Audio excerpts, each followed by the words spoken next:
2026မှာအခုကြည့်နေတဲ့မိတ်ဆွေအပါဝင်လူတိုင်း YouTube ကနေပတ်စံရှာနိုင်ပါပြီ။ဒါပေမဲ့ပြဿနာတစ်ခုရှိတာကလူတိုင်းမအောင်မြင်ကြသေးပါဘူး။ Why? အဲ့ဒါကတော့ YouTuber တယောက်အနေနဲ့အရေးကြီးတဲ့အရာတစ်ခုကိုသိဖို့လိုအပ်လို့ပါ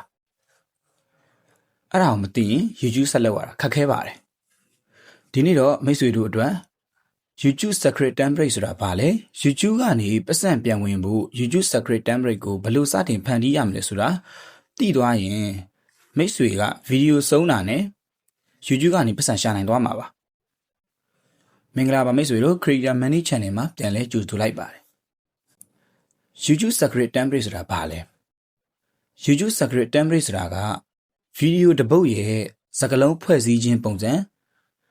အဆင့်လိုက်ဖွဲ့စည်းခြင်းပုံစံနဲ့ဖော်ထုတ်ပြောဆိုသည့် strategy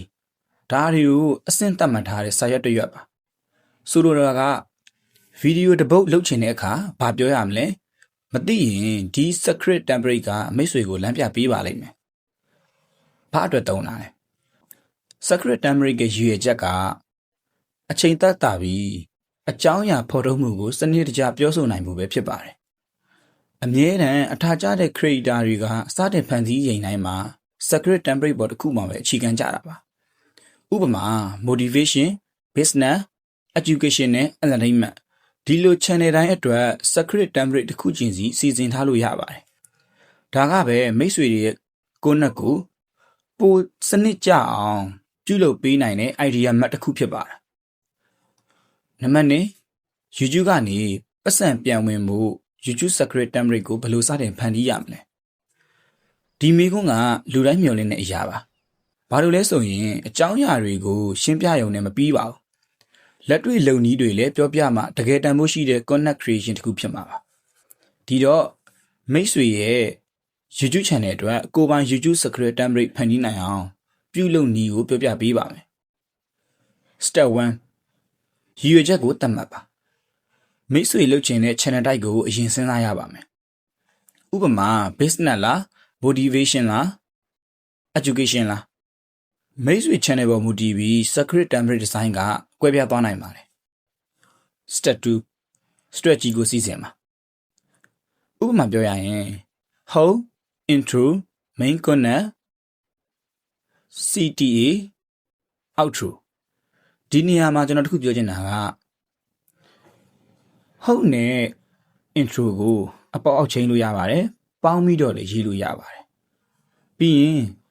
CTA နဲ့ outro ကိုလည်းအပေါက်အောက်ချိန်ပြီးရေးလို့ရတယ်လို့ပေါင်းပြီးရေးလို့လည်းရပါတယ် main content ကတော့အလယ်မှာပဲရှိနေမှာပါဒီတော့ဟုတ်ကိုဘယ်လိုရေးရမလဲဆိုရင်ကျွန်တော်အရှိမပြောခဲ့တဲ့အတိုင်းပါပဲ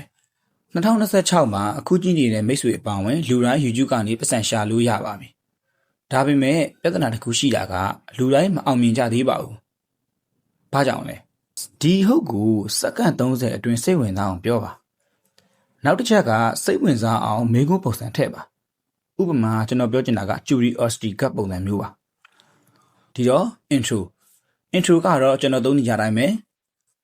မင်္ဂလာပါမိတ်ဆွေတို့ Creator Money Channel မှာပြန်လည်ကြိုဆိုလိုက်ပါတယ်ဒီဟာပါကျွန်တော်ရဲ့ intro ကတော့ဒါပဲဖြစ်ပါတယ်ပြီးရင်တော့ကျွန်တော်တို့ main content လာပါမယ် main content ကတော့ YouTube Secret Template ဆိုတာဘာလဲ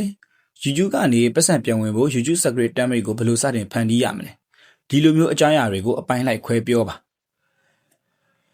ပြီးရင်တော့ကျွန်တော်တို့ CTA ဒါကတော့သူ့ရဲ့အရှိကောက်က Call to Action ပါဒီနေရာကဘာလဲဆိုရင် Like Share Subscribe စတဲ့အရာတွေကိုတောင်းဆိုပါ Comment မှာထင်မြင်ချက်လေးတွေကိုရေးခိုင်းပေးပါဒီကတော့ကျွန်တော်တို့ CTA သဘောတရားပါနောက်ဆုံးကတော့ကျွန်တော်တို့ Outro ပါဗီဒီယိုရဲ့အဆုံးသတ်ပေါ့နော်ဒီ content တစ်ခုရဲ့အဆုံးသတ်ပေါ့နောက်ထပ်ဗီဒီယိုတွေအတွက်ပြန်လာကြည့်ရန်လှုပ်ဆော်ပါကျေးဇူးတင်ကြောင်းပြောပါဒါကတော့အရင်ကြီးပါတယ်ကိုဗီဒီယိုကြည့်တဲ့ audience တယောက်ချင်းစီတိုင်းကိုကျေးဇူးရှင်ပါပဲဒီတော့ဒီလိုအဆင့်တွေပါတဲ့စာရွက်တစ်ရွက်ကို YouTube Secret Template ဆိုပြီးတော့ခေါ်ကြတာပါနံပါတ်3 template format ကိုဖန်တီးပါဒီတော့ကျွန်တော်တို့အလွယ်ပဲဖန်တီးလို့ရပါတယ်မိမိရဲ့ဖုန်းရဲ့ note Excel Word file ကိုကျွမ်းကျင်ရာကြိုက်နှစ်သက်ရာတစ်ခုခုနဲ့ဖန်တီးပါပြီးရင်အပေါ်မှာ session name ရေးပါအောက်မှာတော့စာဖြည့်ဖို့နေရာချန်ထားပါပြီးရင်တော့ save လုပ်ပြီး secret template file ဆိုပြီးတင်ထားနိုင်ပါတယ်ဒီလိုနဲ့မိတ်ဆွေရဲ့ကိုယ်ပိုင် YouTube secret template တစ်ခုကိုအောင်မြင်စွာပြီးဆုံးသွားပါပြီဒီတော့မိတ်ဆွေဟာ YouTube ကနေပတ်စံပြန်ဝင်ဖို့ content creation တွေကိုအခုပဲအထာကြကြစလုပ်ပြီး YouTube ကနေ online အင်္ဂန်ရအောင်လုပ်လို့ရသွားပါပြီဒီနေရာမှာတခုပြောချင်တာက YouTube စလုပ်မယ်ဆိုရင်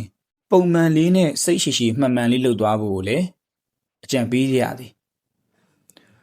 ဒီတော့မိတ်ဆွေကရောကျွန်တော်လူ YouTube secret template နဲ့ဖန်တီးနေတာလားဆိုတာကို comment မှာ feedback လေးရေးပေးလို့ရပါတယ်မိတ်ဆွေတို့အတွက်အကျိုးတစ်စုံတစ်ခုရှိတယ်ဆိုရင် like and subscribe လေးလုပ်သွားပေးလို့ရပါတယ်အဆုံးထိကြည့်ပေးတဲ့အတွက်တူတယောက်ချင်းစီတိုင်းကိုကျေးဇူးအထူးတင်ပါတယ်နောက်တဲ့ဗီဒီယိုမှာလည်းပြန်တွေ့မယ်လို့မျှော်လင့်ပါတယ်မင်္ဂလာရှိတဲ့နေ့ရက်လေးဖြစ်ပါစေလို့ဆုတောင်းပေးလိုက်ပါတယ်